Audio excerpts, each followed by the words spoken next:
Hey Forum, my name is Manny, aka CascadeScents. Welcome to another video. As you see by the title, this one is on what brands should do in 2021 if they were smart. And to be fair, as far as what I'm about to say for each of these brands, I would say that half of what I'm about to say is probably mainly what I would do if I were them, and then half objectively true. I'm finna try to get through this as efficiently as possible, but I'll try to break these down as best as I can too. But regardless, I'm just having some fun here. Hopefully you can get something out of this and enjoy the show. So we're finna start from the top down with Chanel. And with Chanel, it's kind of tricky because I would say outside of Creed being way more high-end, I would say Chanel is the most influential brand in the last 10 years. Maybe Dior too with Sauvage, but let's be real, that doesn't exist unless Chanel had some success with Bleu de Chanel first themselves. And if you don't believe me, if you look on the Sephora bestsellers for at least Sephora US, you'd still see that there's at least 2 Bleu de Chanel versions that actively outsell the next Sauvage. So while Sauvage might be the most notorious scent, at least in perfume circles, it would still indicate the thing that it's inspired from in Bleu de Chanel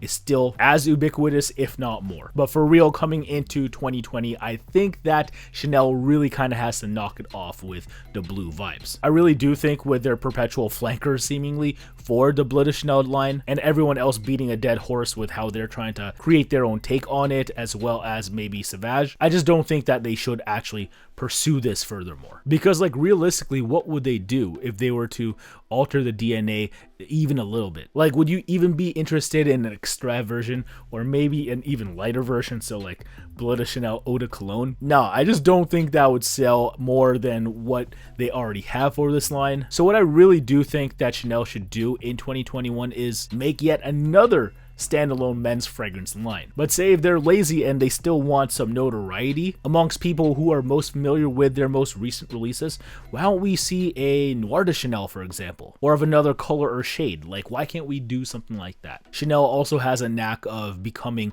the trendsetter for a specific decade as well. So to how they do it with like a Noir de Chanel, who knows? But I'm just saying, as far as what I would be looking for or looking out for the well-being of the brand, I just think this is a cool way to get some people excited. I don't know, maybe a really woody yet clean DNA. Lots of cedar, lots of citrus, maybe some citrus floral like neroli. I think a pedestrian Chanel consumer could really get down with something like that. Anyway, moving on to the next brand I think should do something I want to say for 2021. And this brand is Christian Dior. And of course, Dior recently debuted the latest Dior Homme. And of course, it notably has no more iris inside it. In comes some aroma chemicals like ISOE Super, yet still maintaining the spirit of the DNA, again outside of the iris. And to my knowledge, it sells way more than the initial Dior Homme ever has. And if you don't believe me, then why the fuck would they change it? I know this firsthand because I actually know a few Dior reps myself, and one of the #1 things that they've told me about the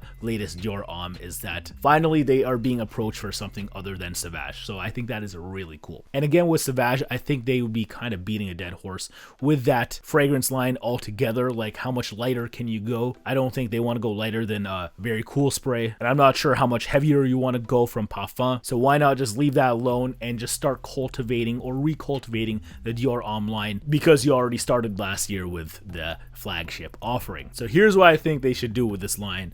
And you might hate me for this, but I don't think I'm wrong. And that is get rid of iris in the other Dior Homme flankers. DHI, DHP, that shit's gotta go. You just need cohesion from top through bottom. Like, I don't see why that's an issue. And that's really unfortunate for me, just because I personally love the iris from Dior Homme. It's what's made me check out iris in other fragrances, of course. Got me really excited for that note. Whether it's more of the Orris butter route where it's more thick and powdery in a rooty, earthy type of way, or whether it's done in a more cleaned up makeup type of way like here, I simply just love the note. But is it commercial for men? Probably not. So I genuinely do think that they should reformulate DHI and DHP. Fucking sucks, but what can you do? Anyway, we might as well move to the next brand, and here we go with Creed.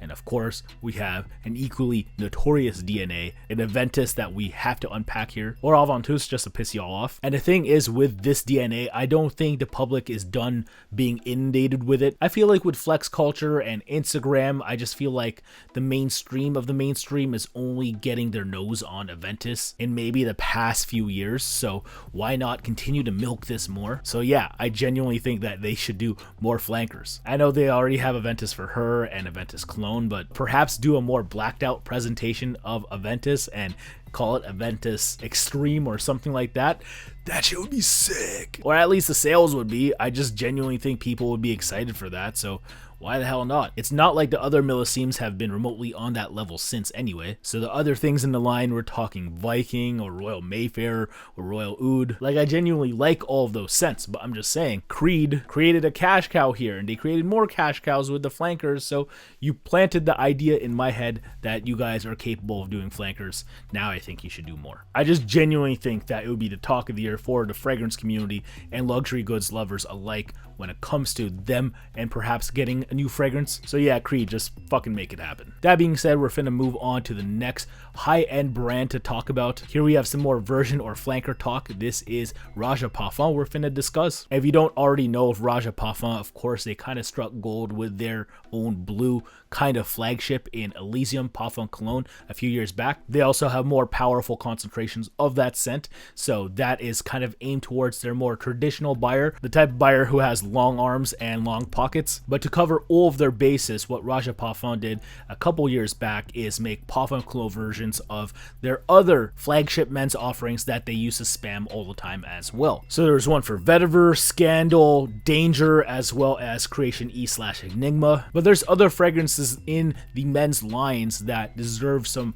more talk in a more accessible level, if you ask me. So why not have a Parfum Cologne version of, say, Reckless and or Fetish Pour Homme? Yeah, let's see that. And again, if you also don't know, the Parfum Cologne versions are typically the lightest versions of the Roja Parfum line, so why not have a still long-lasting top-heavy version of something that people will want to have a nice big prettier blast of, potential signature scent worthy kind of stuff where they can just spray that on, eventually run that bottle down, and potentially buy more of them. Again, I think that would be a lot of fun, and I think a lot of you guys would agree as well. That being said, we're moving on to another high-end brand, but this brand actually has their stuff confirmed already. We're talking about a designer this time. This one is Tom Ford. And Tom Ford's already doing a lot of the things annually that I think they should just genuinely do from jump to begin with. So as far as one of those things that's already confirmed for 2021 and out in some areas is bolstering the signature collection in those bottles that initially started with ombre leather, of course. Of course, they since debuted Metallique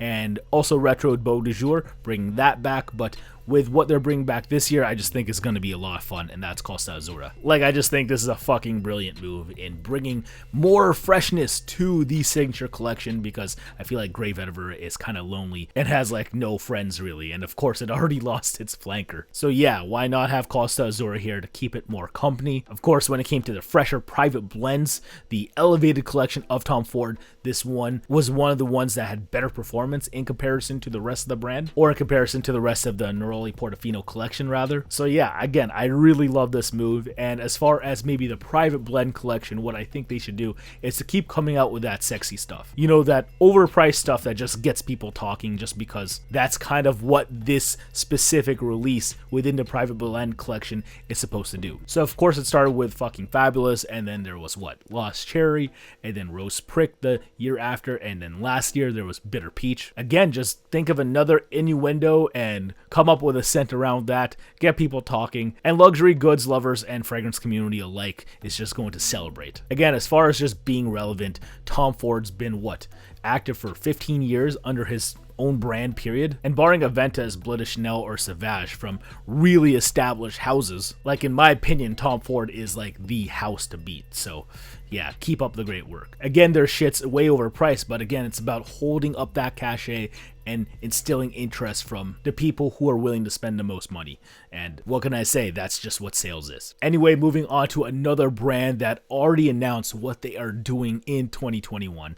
And this one is HERMÈS. And of course, they're going to do H24. This fragrance is in reference to the flagship store address that HERMÈS has famously been at for many years. But yeah, what does it smell like? Of course, I've yet to smell it myself, but the perfumer Christine Nagel says it smells like clary sage, narcissus flower, and rosewood for the main notes. And apparently this is still going to have some longevity, but be a softer take on a men's HERMÈS style signature scent. So I just feel like this will be a nice complement to Terre d'Hermès, or anyone who's already rocking Terre d'Hermès. Hermès. And yeah, it's not like I'm opposed to Terre d'Hermès flankers in itself as well, but I just don't think that people will be checking for them, because more often than not, people are only looking for the Eau de Toilette and the Eau Très Fresh version. I just feel like people aren't as jazzed for the Parfum version. And on top of that, I think the Vetiver flanker is just kind of a drop ball, if anything. It doesn't feel like something that should come out in a way that maybe you would want to own this version of Terre d'Hermès too. It just feels hella redundant is what I'm saying. And I feel like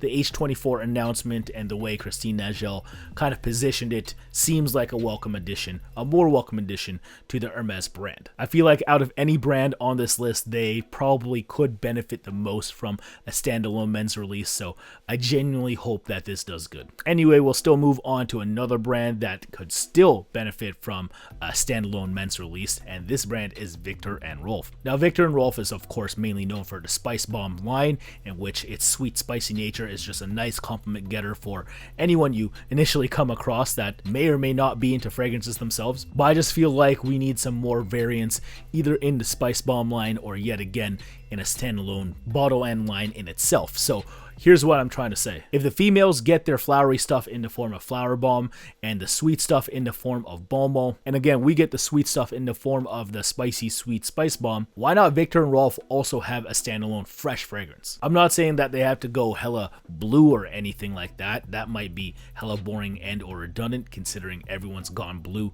as well, but this brand in VIKTOR&ROLF has known to be innovative for both women and men, so let's make it happen for the dudes again. Please drop a fresh fragrance, one that you could potentially even rock to the club, considering VIKTOR&ROLF has that very going out like image. Just saying, a new signature scent would be really cool. I think most of you would agree. Moving on now to the next brand, we're going from Holland to Belgium. Here's Maison Margiela, and Margiela is one of those brands that we just cannot ignore as far as designer circles, because they just sell way too many bottles at Sephora, for example. Like last time I checked, By the Fireplace and Jazz Club are up there as far as bestsellers, so what can I say? So yeah, very interested in what they want to cook for us come this year, but hey, just like Hermès, they also debuted that too. And this is exactly what I think they need from afar, at least the way I'm looking at it. This new Matcha Meditation looks OD. It looks like it could potentially be a warmer, potentially more crowd-pleasing tea kind of scent than say their discontinued Tea Escape, so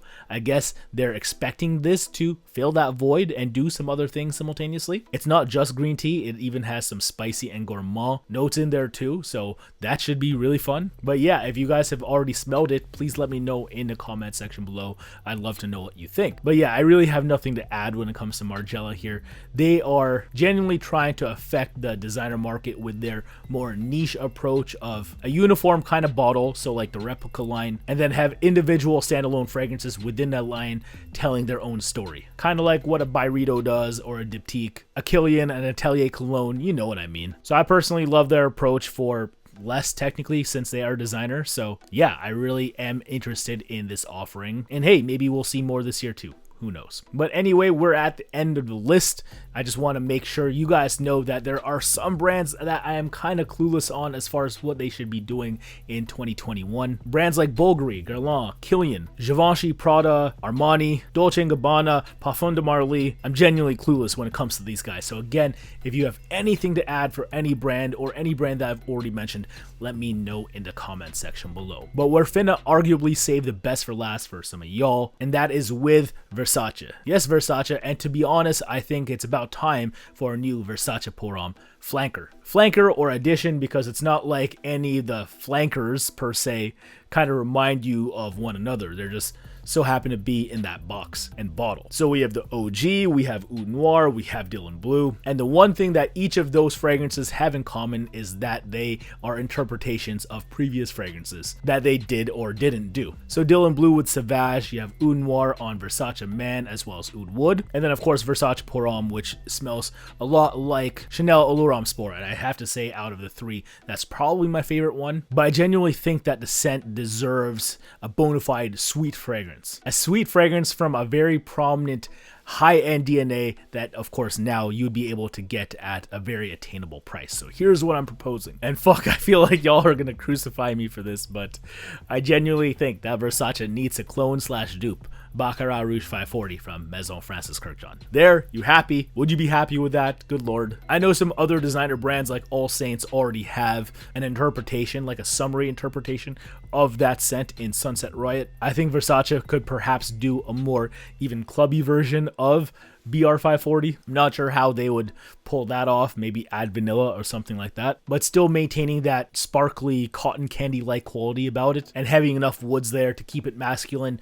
Yeah, I genuinely think a red bottle along with that would just be so cool. And it's funny because some of y'all think I'm anti-clone as well. It's not that. I genuinely am happy for people who just wear fragrance in general. Like, I might not be into it myself, but just because I'm not into it, just look at it, you. That's just more for you to enjoy and potentially take pride in something that maybe I'm not. Like, if I'm into something that the next person in line is not into, I'm just like, more for me. But again, in all seriousness, yeah, I just think that this would be another one of those releases that would just break the fragrance internets. So if this is something that you would also be down with, a Versace Pour Homme flanker of BR540 interpretation, give me a thumbs up and let me know in the comment section below. And Forum, I think that about does it for me. Thank you for tuning in to this very special edition of CascadeScents. Yes, this was a lot of fun speculating with y'all, or theory crafting. I don't really know what you want to call this. Again, some of the things that I've mentioned here are already confirmed, so that's cute, but just fingers crossed some of these things actually happen, because I think a lot of y'all would actually be down with this as well. And yeah, if you beyond enjoy this type of content, also tell me by subscribing and hitting that notification bell so you will be among the first to be able to watch future videos like this in the near future. But until then, I think that about does it for me, Forum. Thank you for the ongoing support. Take care for now. Peace out. Bye. My name is Manny. Wear your fragrances.